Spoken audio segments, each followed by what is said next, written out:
주시옵소서. 감사드리며 예수님의 이름으로 기도합니다. 아멘. 우리 하나님의 말씀 보겠습니다. 요한복음 18장 33절부터 우리 40절까지 우리 한 절씩 교독하도록 하겠습니다. 제가 먼저 읽겠습니다. 이에 빌라도가 다시 관정에 들어가 예수를 불러 이르되 내가 유대인의 왕이냐? 예수께서 대답하시되 이는 내가 스스로 하는 말이냐 다른 사람들이 나에게 대하여 내게 한 말이냐? 빌라도가 대답하되 내가 유대인이냐? 내 나라 사람과 대제사장들이 너를 내게 넘겼으니 내가 무엇을 하였느냐? 예수께서 대답하시되 내 나라는 이 세상에 속한 것이 아니니라. 만일 내 나라가 이 세상에 속한 것이었더라면 내 종들이 싸워 나로 유대인들에게 넘겨지지 않게 하였으리라. 이제 내 나라는 여기에 속한 것이 아니니라. 빌라도가 이르되 그러면 내가 왕이 아니냐? 예수께서 대답하시되 내 말과 같이 내가 왕이니라. 내가 이를 위하여 태어났으며 이를 위하여 세상에 왔나니 곧 진리에 대하여 증언하려 함이로라. 무릇 진리에 속한 자는 내 음성을 듣느니라 하신대. 빌라도가 이르되 진리가 무엇이냐 하더라. 6월절이면 내가 너희에게 한 사람을 놓아주는 전례가 있으니 그러면 너희는 내가 유대인의 왕을 너희에게 놓아주기를 원하느냐 하니. 그들이 또 소리질러 이르되 이 사람이 아니라 바라바라 하니 바라바는 강도였더라. 아멘. 당신의 나라는 어디입니까? 라는 제목으로 오늘 하나님의 말씀 나누도록 하겠습니다. 그 매트릭스라는 영화가 있습니다. 혹시 보셨나요? 보셨어요? 매트릭스? 매트릭스 무슨 영화인지 아시죠? 이 매트릭스라는 영화가 있는데요. 이 영화의 주인공이 이제 키아누 리브스입니다. 그 극 중의 이름은 네오예요. 네오인데 이 매트릭스 1이 1999년도인가? 아마 그때 제 기억으로 학교에서 제가 중학교 때 학교에서 봤어요. 그때 봤는데 이 영화가 어떻게 시작하냐면 이상하게 이 주인공 네오에게만 다른 사람에게만 없는 이상한 감각이 있었어요. 그게 뭐냐면 설명을 할 수가 없는데 뭔가 잘못됐다라는 느낌이 있는 거예요. 뭔가 잘못됐어요. 뭔가 이상해. 그 느낌이 떠나지를 않는 거예요. 뭔가 잘못된 것 같은 이 느낌이 떠나지가 않는 거예요. 그래서 이 주인공이 낮에는 회사원으로 정상적인 회사 생활을 하고요. 밤에 뭐 하냐면 밤에 해커로 활동합니다. 그래서 뭔가 이 잘못된 느낌이 뭔지를 찾으려고 해커 활동을 통해서 그 어떤 진실에 다가가기 위한 해커 활동을 해요. 이거 활동을 합니다. 그런데 이 무언가 잘못됐다는 느낌이 진실을 찾게 만드는 그 삶의 방향을 향하여 가게 되고요. 그 방향성이 결국 누구와 만나게 되냐면 모피우스와 만나게 됩니다. 모피우스. 그 흑인 이만한 그 선글라스 안경을 여기 요만하게 쓴 그 모피우스를 만나게 돼요. 근데 모피우스를 만나가지고 이 모피우스가 이 주인공에게 파란 약, 빨간 약 이거를 딱 두 개를 제시하면서 뭐라고 얘기하냐면 파란 약을 선택하면 여기서 멈추는 거고 빨간 약을 선택하면 진실을 알게 된다라고 얘기를 해요. 그래서 뭘 먹었을까요? 이 주인공이 진실을 알게 되는 이제 약을 선택해요. 근데 진짜 진실을 알게 돼요. 진실이 뭐였을까요? 안 보셨다면서요? 진실이 뭐였어요? 자기가 살고 있는 이 세상이 매트릭스 가상현실이었다는 것을 알게 되는 거예요. 진실은 뭐였냐면 인간 세계가 기계에게 장악당해서 실제로는 인간이 기계가 만들어 놓은 인공자궁에서 인간이 거기서 아이처럼 거기서 잠들어 있고 기계가 그 사람의 에너지를 배터리처럼 빨아 쓰는 거예요. 실제는 그거고 그 잠들어 있는 인간의 뇌에다가 가상 매트릭스라는 세계를 연결시켜 놔서 거기서 꿈처럼 살도록 만든 거예요. 근데 모든 사람들이 다 그거를 진짜라고 믿고 속고 있었는데 이 주인공만 이상하게 뭐가 있었냐면 이상하다는 느낌이 있었던 거예요. 그 어떤 것으로 설명할 수 없는데 이상해. 이 느낌이 있었던 거예요. 그래서 이 매트릭스의 근본적 의문을 품고 진실 가까이로 나으려고 하는 사람들을 발견하게 되면 그걸 감시하고 그 사람을 제거하는 역할을 하는 사람이 있어요. 그게 누구죠? 요원입니다. 요원. 그러니까 요원이 정확하게 이 주인공을 발견해가지고요, 잡으러 쫓아와요. 근데 그거를 모피어스가 건져내면서 영화가 시작하는 거거든요. 거기서 구출해내면서. 근데 이제 우리가 이제 생각해야 될 게 뭐냐면, 사실 이 영화는 그 성경을 소스로 하고 있어요. 주인공의 이름도, 여주인공의 이름도 그렇고, 여주인공의 이름이 뭐였죠? 트리니티가 뭐예요? 삼위일체라는 뜻이에요. 그리고 누가 주인공 사람들 등장하는 이름도 그렇고, 어떤 그 실제 현실, 시오니즘, 예루살렘, 이런 것들이 사실은 다 성경적인 소스를 배경으로 하고 있어요. 근데 중요한 건 뭐냐면, 실제로는 그런 소스를 사용하고 있지만 실제로는 성경적 세계관을 말하고 있지는 않습니다. 근데 이게 중요한 거예요. 오히려 성경의 소스를 사용하고 있지만 이 매트릭스가 실제로 채택하고 있는 그 안의 세계관은 성경적 세계관이 아니라 어떤 세계관에 가깝냐면 오히려 영지주의 이단에 가까운 세계관을 가지고 있어요. 이원론입니다. 이원론. 그렇죠? 왜냐면 현실이 가짜기 때문에. 근데 우리 현실이 가짜예요? 여러분 그 영화 보고 막 헷갈려요. 여기 진짠가? 실제로 그 영화 보고 뛰어내린 사람도 있었어요. 혼돈이 와서. 그 영화가 그만큼 영향력을 많이 줬다는 거예요. 여기가 진짜 가짜 아닌가? 이거 진짜 맞나? 이 생각을 하게 만들 정도로 정밀하게 만든 거예요. 근데 이게 성경을 소스로 가져와가지고 교묘하게 섞어놨어요. 교묘하게 섞여놨는데 더 정확히 말하면 이 영화는 어떠한 세계관을 가지고 있냐면 헬라 철학을 배경으로 하고 있습니다. 대표적으로 헬라 철학의 대표적인 학파가 있는데 우리가 잘 아는, 우리 중학교 때 다 배웠어요. 에피쿠로스 학파와 스토아 학파입니다. 들어보셨죠? 쉽게 말하면 쾌락주의와 금욕주의로 대표되는 그 헬라 철학의 두 개념 가운데 그 세계관을 채택한 영화예요.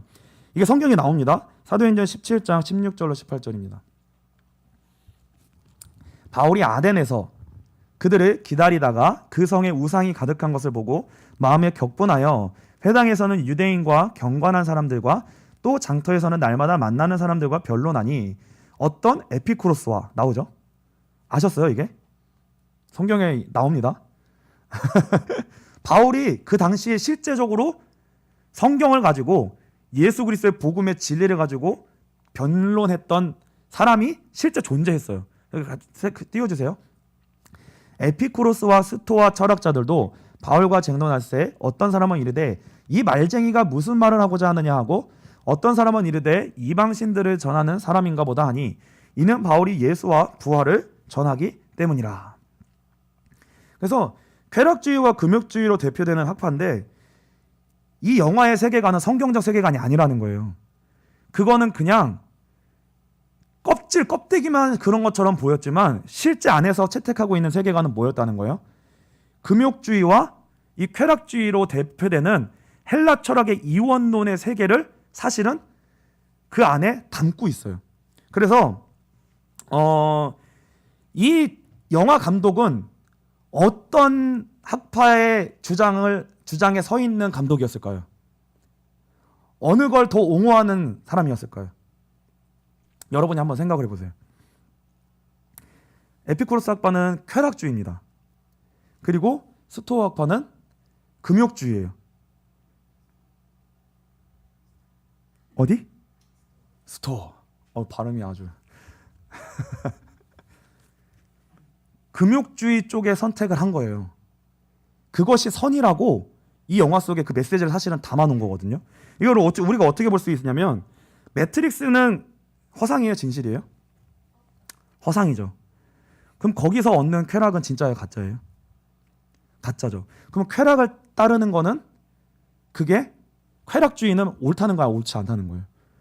쾌락주의는 옳지 않다라는 걸 얘기하고 싶었던 거예요. 이게요. 근데 중요한 게 뭐냐면 그럼에도 불구하고 이 매트릭스가 진짜라는 허상이라는 거를 알매도 불구하고 이 매트릭스의 삶을 선택한 사람이 있어요. 거기 나옵니다. 그게 누구죠? 배신하는 사람이 나와요. 이게 이제 마치 그 유다처럼 가룟 유다처럼 배신하는 것 같은 그 스토리가 나오는 거예요. 그 한 사람이 배신을 하는데 뭐냐면 직접 얘기를 해요. 이거 썰면서 야 이거 가짜인데, 그리고 먹으면서 맛을 봐요. 야 이거 진짜 신기하다. 이거 가짜인데 기계가 뇌에 신호를 줘서 이 맛을 지금 구현해내고 있는 건데 이게 너무 맛있고 진짜 같다는 거예요. 난 그래서 이게 좋다는 거예요. 가짜이지만 나는 이 삶이 좋다는 거예요. 그래서 배신을 그거를 그 나라에서 영광을 얻기 위해 그걸 선택해요. 그래서 이 배신을 합니다. 근데 이제 우리가 생각을 해봐야 되는 게 뭐냐면, 보신 분들이나 여러분 이걸 듣는 사람들이나 이 영화를 보고 나면 일단 장점이 뭐냐면 이거예요. 우리 인생과 나의 인생과 세상에 대해서 근본적인 질문과 물음을 던지게 만든다는 거예요. 그렇죠? 무엇이 진짜 이 땅의 실체인가? 우리 인생의 진짜 실체인가? 이 질문을 한번 던져보게 된다는 거예요. 근원적으로. 그러니까요, 의심도 해보게 되고 질문도 해보게 되는 거예요. 근데 여러분들이요, 진짜 솔직히 말해서 여러분들이 깊이 고민하잖아요. 여러분 진짜 깊이 고민하잖아요. 어떻게 될까요? 답을 찾을 수 있을까요? 아니면 정신병이 될까요? 정말 깊이 생각하지 않으면, 사실은 깊이 생각하지 않으면 인생의 질이 안 좋아져요. 근데 깊이 더 너무 깊이 생각하잖아요. 그러면 답을 찾게 되는 게 아니라 헷갈리게 돼요. 그러니까 이게 진짠가 가짠가. 그래서 사실 이 질문을 던지는 거는, 우리는 질문을 던질 수밖에 없어요. 왜냐하면 뭐가 진짜고 가짜인지 모르겠고 이미 우리가 살고 있는 이 세상에 많은 이론들이 있어요. 그러니까 헬라의 철학은 뭐냐면, 이 세상을 어떻게 이해하고 바라볼 것인가, 우리를 어떻게 바라봐야 될 것인가에 대한 질문에 어느 질문 가운데 나온 그들만의 어떤 이론이고 답이었어요. 근데 그것만 있었던 게 아니라 우리는 인류는요 지금까지 계속 질문을 했어요. 근데 그 역사의 흐름이 뭐냐면 사실은 이제 철학이에요. 근데 여러분 철학 얘기하면 되게 머리 아프잖아요. 철학자 이렇게 얘기하면 되게 친해지고 싶으세요? 아니면 좀 멀리하고 싶으세요? 철학자들이 막 쫄쫄 굶고 막 실제적인 삶을 안 살면서 막 고민만 한 사람이라는 약간 이런 이미지가 있거든요. 이게. 근데 이게 사실은 어떠한 이 질문 자체 하는 건 중요해요. 근본에 우리의 인생에서 근본에 대한 질문을 던지게 되니까 이 질문을 따라 우리가 이 세상을 어떻게 이해하고 인식하느냐에 따라 사실은 우리는 뭘 결정할 수 있냐면, 내가 어떻게 살아야 되는지, 내가 누구인지를 사실은 결정할 수 있어요. 그러니까 이 매트릭스의 영화 감독은 어떤 결정을 한 거예요? 이 세상을 이원론으로 보고 본인은 이 땅의 쾌락이라는 것을 허상으로 생각하고 자신은 어떠한 길을 선택하기로 한 거예요? 금욕주의의 길을 걸어야만 본인이 이 땅에서 행복해질 수 있는 길이 갈 수 있겠다라는 선택을 하게 된 거예요. 자기가 누구인지를 그래서 이 세계관을 가지고 본인의 인생 속에 일어나는 인생에 찾아오는 일들을 이 세계관으로 해석하면서 본인은 본인의 길을 선택하는 그런 길을 걷게 된 거예요. 그러니까 세계관을 우리가 설정하는 건 너무나 중요하고, 그 세계관을 잘못된 세계관일지언정 본인이 거기서 답을 찾아 걸어가는 사람들은 분명히 본인의 길을 걸어가더라는 거예요. 근데 그게 잘못된 길이라도 걸어간다는 거죠. 그게 중요하다는 거예요. 그래서 우리는 그 고민을 해야 된다는 거예요. 근데 이제 예를 들면 에피쿠로스 학파, 이 쾌락주의 학파는 이게 이제 어떤 의미냐면, 자기 자신의 쾌락을 중요시 여기는 거예요. 쉽게 말하면 내가 행복하게 느껴져야 그게 선이다는 거예요. 여러분 어떻게 생각하세요? 내가 행복하게 느껴져야 선이에요. 잘못된 것 같으세요? 여러분은 어떻게 생각하세요? 미영 지사님? 내가 행복해야, 일단 내가 행복하다고 느껴야 되는 거 아니에요? 저 신문하는 시험하는 거 아니에요. 시험하는 게 아니라 올가미를 매려는 게 아니라 여러분은 어떻게 생각하시냐는 거예요. 그렇죠. 그래서 이게 쾌락주의라는 게 이게 우리가 생각하는 저급한 쾌락을 추구하는 게 아니라 다른 사람이 행복하면 무슨 의미 있냐는 거예요. 내가 불행한데 나라가 행복하면 무슨 의미가 있냐는 거예요. 단체가 행복하면 무슨 의미가 있냐는 거예요. 내가 불행한데. 그냥 개인을 중시하는 거예요. 나 자신의 인생을 더 가치 있게 여기고 고통을 거부하는 거예요. 고통스러운 것은 행복이 아니라는 거죠. 여러분 고통 좋아하세요? 내가 계속 고통스러운데 내가 속한 단체나 나라가 나는 고통스럽고 행복하지 않은데 그 나라가 계속 잘 돼요. 그 무슨 의미가 있냐는 거예요. 내가 더 중요하다. 내가 지금 행복을 느끼는 게 훨씬 더 중요하다라는 거에 중점을 두는 거예요. 그러니까 그 매트릭스 안에 배신한 사람이 뭘 배신한 거예요? 시온을 회복하는 것보다 내 자신이 지금 행복하는 것이 더 중요하다는, 그 사람은 그걸 원리에 따라 선택한 거예요.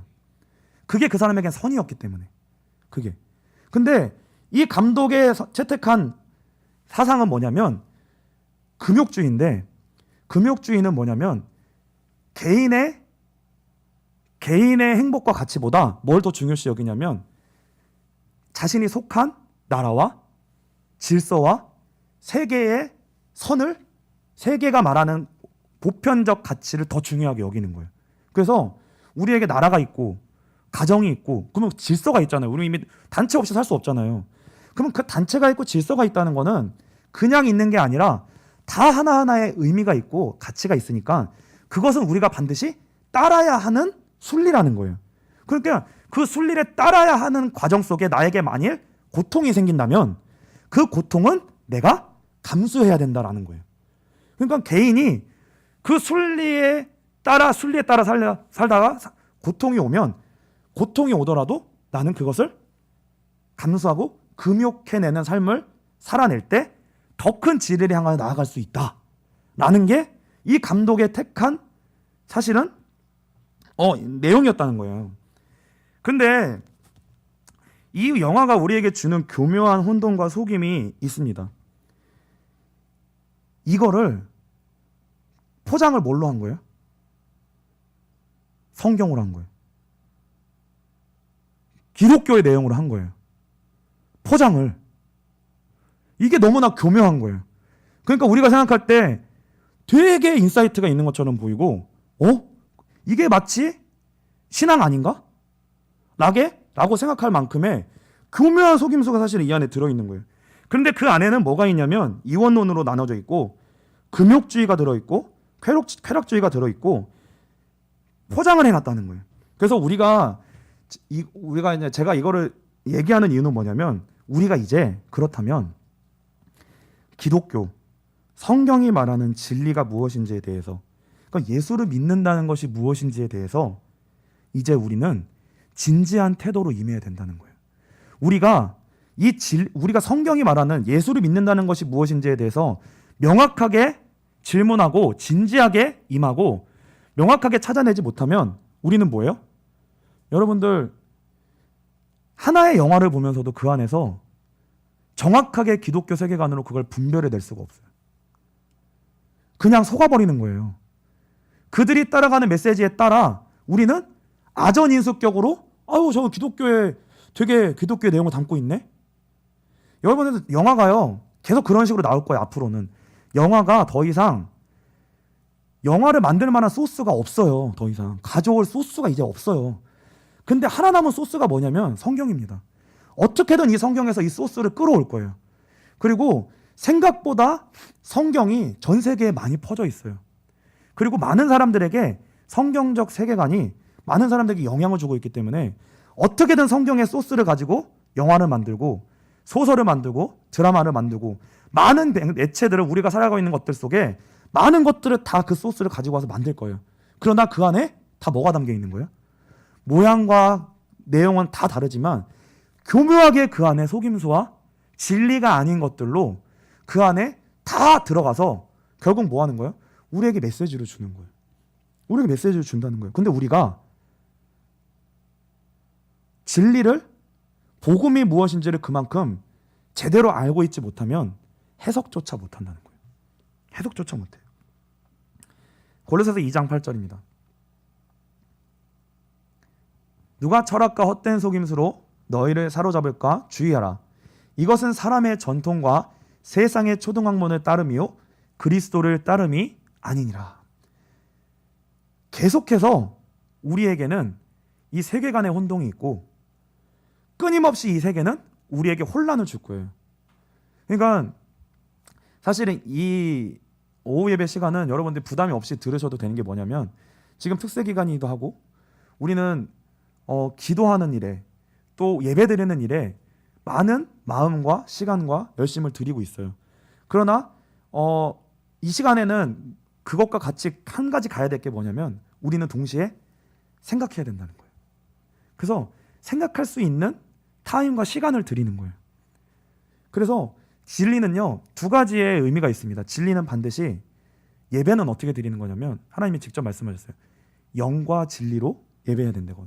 성령과 진리로 예배해야 되는데 성령은 뭐예요? 우리의 동력이에요. 그러니까 우리가 예배하고 기도하는 거는 성령을 동력으로 삼아서 그 진리가 나에게 경험되도록 부르짖고 기도하고 하나님 앞에 매달려야 되는 그 실제적 경험을 해야 돼요. 그런데 동시에 그 기도는 무엇을 붙잡고 해야 되냐면 진리를 붙잡고 해야 됩니다. 근데 우리가 이 진리를 온전하게 알고 붙잡고 있지 못하면 뭘 힘을 얻을 수가 없는 거예요. 기도하다가 자꾸 빠져요. 헷갈려요. 여러분이 뭘 믿는 것 같고 알고 아는 것처럼 막 기도하고 부르짖고 달려가다가 여러분이 진리를 모르면 상황과 문제와 현실 앞에서 우리의 기도와 우리의 발걸음과 우리의 예배가 멈추고 헷갈리게 돼 있어요. 그러니까 반드시 우리는 이 진리에 대하여서 고민하고 생각하고 명확한 하나님의 말씀을 알기 위해 우리는 기도해야 된다는 거예요. 이걸 알아야 된다는 거예요. 그래서 우리가 계속 진리에 대해서 질문하는 게 뭐예요? 진리가 무엇인가에 대해서 우리는 질문해야 된다는 거예요. 그러니까 그럼 성경이 말하는 진리가 뭐냐? 진리는 어떤 속성이 있냐면 어떤 속성이 있었어요? 절대성. 그러니까 진리는 반드시 그 진리가 우리에게 붙잡혀지면 그 진리는 절대적인 영향력을 미친다는 거예요. 그렇죠? 절대성이 있고 이 진리는 보편성이 있고 이 보편성이라는 건 뭐예요? 반드시 모든 영역에 적용이 돼야 된다는 거예요. 보편성. 그리고 이 진리는 불변해야 됩니다. 영원해야 돼요. 그래서 이 진리가 무엇인가? 그래서 이 진리는 제가 뭐라고 말씀드렸냐면 이 진리는 반드시 우리 정체성에 대한 근원적인 질문에 답을 가지고 있어야 된다는 거예요. 근원적인 질문 3가지가 뭐였냐면요. 이겁니다. 첫 번째가 뭐였냐면 우리가 인생과 세상이 어떻게 출발됐고 시작됐는가. 그 시작에 대한 질문이잖아요. 그럼 성경이 우리에게 뭐라고 말씀하고 있는가? 보겠습니다. 제가 안 해놨는데 창세기 1장 1절이에요. 같이 읽겠습니다. 태초에 하나님이 천지를 창조하시니라. 이게 저와 여러분의 시작과 출발이 되어야 돼요. 근데요, 이게 기독교에 입문하는 거거든요. 근데 여러분 기독교에 입문하셨어요? 혜영 집사님 기독교에 입문하셨어요? 태초에 하나님이 천지를 창조하시니라. 이게 여러분에게 더 이상 흔들리지 않는 여러분의 절대적 시작에 점을 찍었어요? 더 이상 여기에 헷갈리거나 의문이 없어요? 와우. 안 흔들릴 자신 있으세요? 오. 요새 진짜 유변호자 장난 아니에요, 진짜 요새. 근데 이게요, 이 시작, 태초 하나님이 천지를 창조하시니라. 이 시작의 입문에 진짜 들어오는 게요, 정말 쉽지 않습니다. 그러니까 여러분이 질문해야 돼요, 계속. 이게 진리면 그게 우리에게 절대적 영향력을 미쳐야 돼요. 내 정체성과 내 인생에 절대적 영향을 미쳐야 돼요. 근데 여러분에게 그게 여러분이 오늘을 살고 선택하고 사람을 보고 세상을 보고 내가 인생을 걸어갈 때 그게 근원의 시작이 되어서 영향을 미치고 나의 선택에 진짜 영향을 미치냐는 거예요. 여러분은 그 창세기 1장 1절을 통과하셨느냐는 거예요. 여러분이 그걸 통과하여 오늘을 살고 있냐는 거예요. 이 질문을 그래서 반드시 해야 된다는 거예요. 그 말은 뭐냐면 우리는 반드시 하나님 앞에 서야 됩니다. 반드시 하나님 앞에 서야 돼요. 그게 진리를 찾고 진리 대신 하나님의 말씀 앞에 서는 겁니다. 하나님만이 절대적이고 불변하고요, 영원하신 분이에요. 영원하신 분이에요. 그래서 이 하나님 앞에 우리가 서지 않으면 우리 인생의 질문은 끝나지가 않습니다. 우리 인생의 고민과 갈등도 끝나지가 않아요. 저 여러분 지금 고민 있으세요, 없으세요?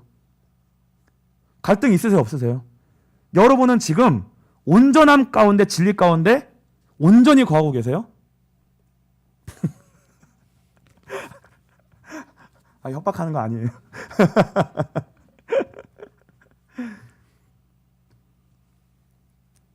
그걸 여러분 그냥 지나치지 마시고요, 계속 두드리셔야 됩니다. 그렇게 기독교를 두드리셔야 진짜 기독교에 입문할 수 있어요. 진짜 기독교에.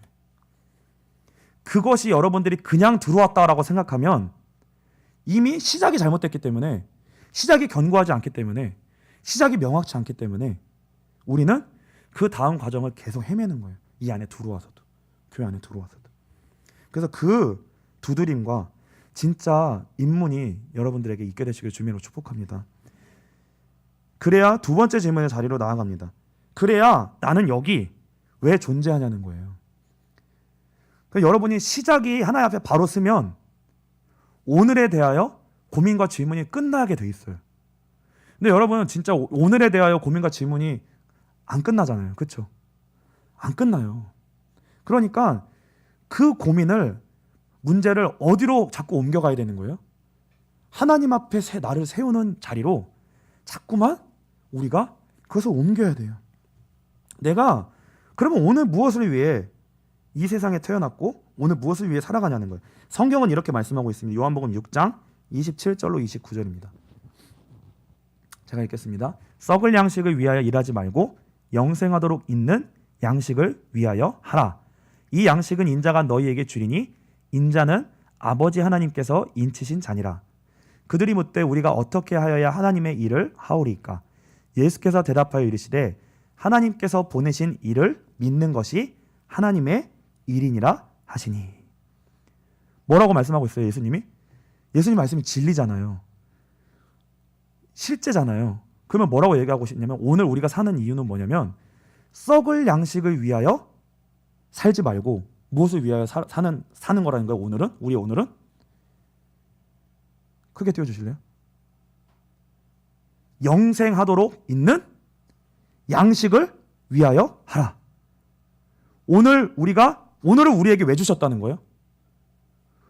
우리는 자꾸 오늘의 양식을 어디서 찾냐면 오늘 지금 나에게 어떤 조건이나 환경이 나에게 채워져야 내가 오늘의 그게 양식이 되고 그게 미래에 내 안정이 될 거라고 생각한다는 거예요.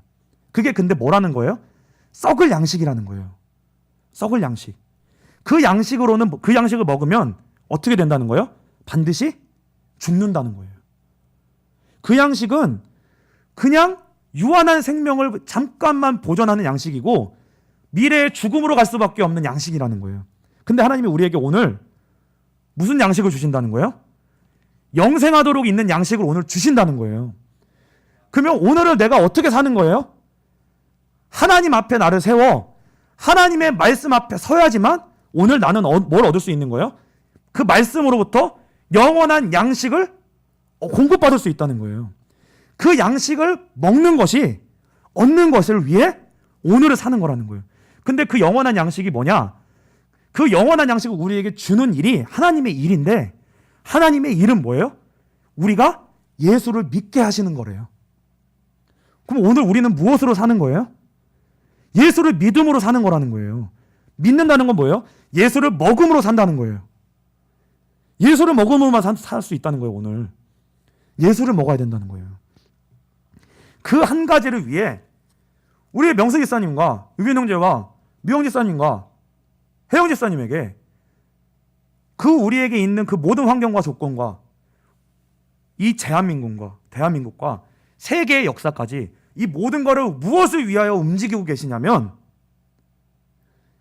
저와 여러분에게 예수 그리스도를 믿게 하셔서 영생을 얻게 하기 위한 것을 위해 하나님이 모든 걸 지금 다 돌리고 계신다는 거예요.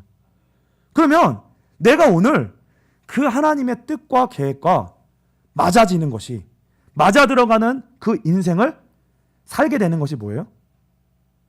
영원한 생명이에요. 근데 그게 말씀이라는 거예요. 그게 말씀이라는 거예요. 그 말씀과 저와 여러분이 오늘 방향이 맞아지고 있냐는 거예요. 방향이 맞아지고 있냐는 거예요. 그래서 이 세상 우리의 삶은 가짜가 아니에요. 여기 매트릭스가 아니에요. 가짜가 아니에요. 진짜입니다. 진짜예요. 하나님이 창조하셨어요. 이거 모든 것들은 허상이 진짜예요. 이 세계도 진짜라고요. 근데 우리 몸도 진짜예요. 하나님이 다 우리를 위하여 주셨어요. 영지주의도 아니고 이원론도 아닙니다. 근데 뭐가 문제인 거예요? 문제는 하나님과 우리 사이에 죄가 들어온 게 문제라는 거예요. 죄가 들어온 게 문제예요. 죄가 들어와서 우리가 영원한 생명 되신 하나님과의 방향성, 관계성이 틀어진 거예요. 그게 문제인 거예요. 그게 문제라는 거예요. 그래서 이 죄는 우리의 정체성, 방향성이 자꾸만 상실되게 빗나가는 거예요. 하나님과 우리가 만나지지가 않는 거예요. 우리가 돈이 있는 게, 돈을 많이 버는 게 죄가 아니라, 돈을 많이 버는 게 문제가 아니라, 돈을 가지고 있는 우리가 그걸 가지고 하나님과의 방향성이 빗나가는 게 문제라는 거예요. 우리 몸이 문제가 아니라 우리가 몸을 가지고 있는데 이 몸이 하나님과 방향성이 빗나가는 게 문제라는 거예요. 우리의 영혼이 있는데 우리의 모든 것들이 하나님과의 방향성이 빗나가는 게 문제라는 거예요. 빗나가는 게. 그 키를 바꿔주고 그 구원, 그 방향성을 돌이켜주는 게 뭐예요? 예수 그리스도예요. 예수 그리스도를 믿는 게 그 중심의 핵인 거예요. 그래서 모든 것 속에 예수 그리스도가 우리 안에 들어와야 돼요. 들어와야 돼요. 예수 그리스도를 다 들어가서 예수 그리스도를 통과해서 나가야 돼요. 우리가 우리의 몸도, 우리의 삶도, 우리의 현실도, 우리가 가진 모든 것들도 예수 그리스도를 통과해서 우리에게 와야 된다는 거예요. 그게 중요한 거예요. 그게 중요한 거예요. 그게 중요한 겁니다. 그래서요, 그것이 우리가 통과되어질 때 예수 안에서 우리의 삶은 예수 안에서 퍼즐이 맞아지고요, 완성되고 조화를 이루는 거예요. 그 조화가 없기 때문에 우리가 느끼는 게 뭐예요? 매트릭스의 주인공처럼 우리는 계속 뭘 느끼는 거예요? 뭔가 잘못됐어. 뭔가 부족해. 뭔가 안 맞아. 로또야. 계속 뭐가 안 맞아. 인간관계도 안 맞고 직장도 안 맞고 뭔가 안 맞아. 안 맞는 게 생기는 거예요. 그러니까 이원론이 돼도요, 계속 안 맞게 돼 있어요. 쾌락주의를 따라가잖아요. 안 맞아요. 그것도. 그럼 금욕주의를 따라가면 돼요? 그것도 안 맞는다니까요. 어디를 가도 안 맞게 돼 있어요. 그거를 느끼는 거예요. 그래서 우리는 시작과 과정과 이제 뭐 하나 남은 거예요? 마지막 우리의 결론. 우리는 어디로 가느냐. 이 두 가지가 우리에게 온전히 점점 잡혀질 때 우리의 명확한 미래의 방향이 진리 안에서 확증되는 거예요. 우리는 어디로 가냐면, 지금은 불완전해요. 근데 반드시 예수님이 다시 오십니다. 반드시 예수님 다시 오셔요. 그래서 죄로 물든 이 세상도 다시 새하늘 새 땅으로 하나님이 새하늘과 새 땅을 주십니다. 이 땅은 온전한 땅이 아니에요. 이 세상도, 피조물도 그래서 탄식한다고 그랬어요. 하나님의 아들이 나타나기까지를 기다리고 탄식한다고 그랬어요. 우리가 종노릇하고 있다라고 얘기해요. 이 세상도. 반드시 새하늘 새 땅이 올 겁니다. 죄에 물든 우리의 육체도요, 부활의 새 몸으로 하나님 입혀주실 거예요. 우리는 하나님이 주시는 구원은 몸을 배제하는 게 아니에요. 새 몸이 몸을 주시는 거예요. 하나님을 닮은 새 몸. 이 새 몸이 있어야 돼요. 부활의 몸. 그리고 우리의 내면도 뭐예요? 죄성에 물든 우리의 내면. 자꾸 하나님을 빗나가고자 하는 내면. 예수를 믿는 게 그렇게 초점이 잘 안 맞아지는 우리의 내면이 예수님과 온전한 연합을 이루어 영화에 이르게 됩니다. 그 소망을 우리는 확신하는 거예요. 그 확신하는 것 속에 우리는 오늘 뭐예요? 믿음의 길을, 성화의 길을 걸어가는 겁니다. 한 걸음 한 걸음. 근데 이제 우리가 문제가 뭐냐면 죄의 문제가 무엇인지 명확하지가 않아요. 그냥 파편적이고 추상적이고 아주 부분적 지엽적으로만 여러분들이 알고 있어요. 죄가 뭔지 아주 여러분 맘대로 알고 있어요. 죄도. 그러니까 여러분 우리가 이게 신앙생활이 안 되는 거예요. 솔직히 말해서 일주일에 한 번 오고 말씀 한 번 듣고 이래가지고요. 여러분들이 왜 진리에 대해서 정말 갈급하게 여러분이 찾으셔야 돼요. 그게 안 잡히는데 인생이 어떻게 사라져요. 죄가 추상적인데. 그리고 뭐예요? 천국에 대한 이해가 기독교 안에 너무 추상적이고 그리고 극단적이고 지엽적이에요. 천국에 대한 이해도. 근데 이 시작과 마침이 사실은 명확하게 하나님 우리에게 주신 완전한 마침표인데 이게 너무 우리에게 없으니까 그러니까 뭐가 안 되는 거예요? 오늘을 살 수가 없는 거예요. 오늘을. 그러니까 우리가 신앙생활 하는데 오늘을 제대로 예수를 믿는 믿음으로 산다는 것이 우리에게 진짜 소화되고 사라지기까지 쉽지 않은 거예요. 그러나 반드시 됩니다. 반드시 돼요. 그러니까 여러분들이 예수를 믿는다는 건 죄와 이 과거의 문제와 미래의 문제가 끝난 거예요. 이게 명확하게 여러분들에게 잡혀져야 돼요. 그래야 오늘을 살아요. 그래서 사실 기독교 신앙이 간단치 않습니다. 간단치 않은데 반드시 진짜 답이 있어요. 우리 인생에 반드시 우리 인생이 온전해지는 그 진리 가운데로 가게 됩니다. 그래서 기독교 신앙, 복음, 하나님의 말씀은 완전해요. 제가요 진짜 엄청나게 고민하고 갈등하고 힘들고 기독교 안에 있으면서도 제 나이만큼 기독교 안에 있었지만 답이 되지 않았어요. 제 안에. 근데 진짜 조금씩 맞아들어져 가고 있고 기쁨이 있고 생명이 있고 분별이 되어지고 제 안에 실제적으로 힘으로 능력으로 이게 오늘을 이제 오늘을 조금 이렇게 살 수 있겠구나 라고 하는 게 이제 조금씩 잡혀지기 시작해요. 제가 얼마나 진리를 찾아 헤맸을까요? 기독교 안에서. 그래서 여러분들 답답하시죠? 쉽지 않으시죠? 근데 그 말씀을 아는 자리로 나아오시고 그것과 동시에 그 말씀을 붙들고 그것이 내 것으로 오늘 누려지게 하옵소서. 같이 기도하는 이 두 가지가 우리에게 같이 돌아가야 됩니다. 그래서 그 하나하나 질문하시고 두드리시면서 진리 가운데로 인도함 받게 되시고요.